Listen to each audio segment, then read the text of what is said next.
All right, let's talk about how to change lesson settings, because there's a few features that Nearpod has, and you can change it for all your lessons as a general whole, or you can manipulate specific lesson settings for specific lessons.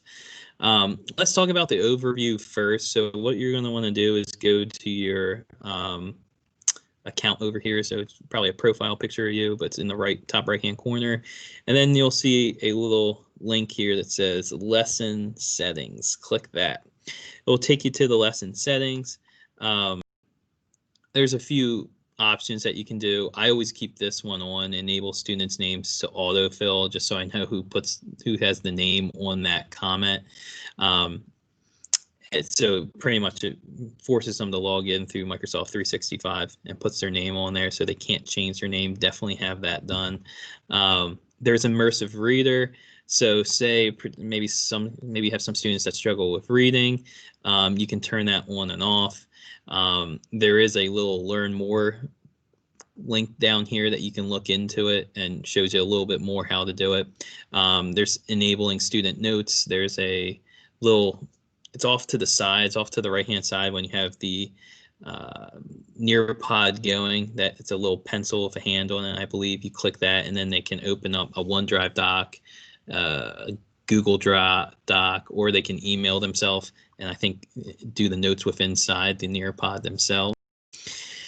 You can do show quiz and multiple choice questions and answers in the student pace. So if you want them to appear and they'd be able to go back and look at them, I always have that turned on because I definitely want them to take the questions and be able to see what they got right and got wrong.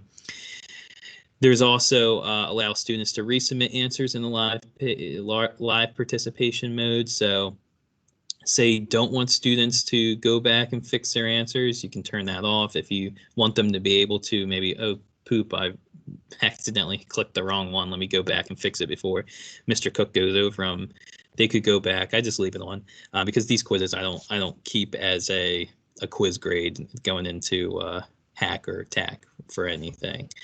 Enable collaboration boards for students pace lessons. So if you want the students to be able to add to the collaboration board while they're on the self-pace, while it's not live, you could click that on. If you have this off, then they won't be able to. They just have to click on to the next slide.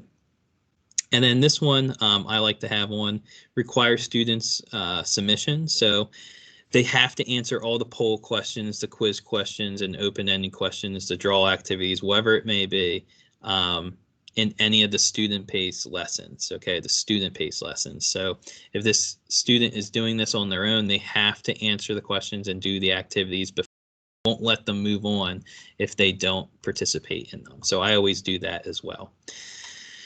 One other feature while I'm here that you should see, so if you remember, I think in the first, it's like second or third slide, you only have 100 megabytes of data. And if you go to right here, you can see in your profile or the settings page, you can see that I have used up almost 50% of my 100 megabytes. I'm at 46.5 megabytes out of my 100 megabytes. Once I get over that megabytes, I can't add anymore. What you could do is, if you didn't want to buy the account, you can just create a new account with maybe a different email and just do that. But then you kind of have to go between accounts, which would, who knows what you got in one and what you don't got in the other. So anyway, now in order to create settings for just a specific lesson, because remember, by clicking my profile and lesson settings here, that's a broad, that goes for all of them. But say I want to change one individual one, what I have to do is I have to hit the teach button, and then you can see here lesson settings pop up, and I should be able to change it forever, however I want to do it, okay, for that particular one, okay. And that's how you would change the lesson settings. If you got any questions, let me know.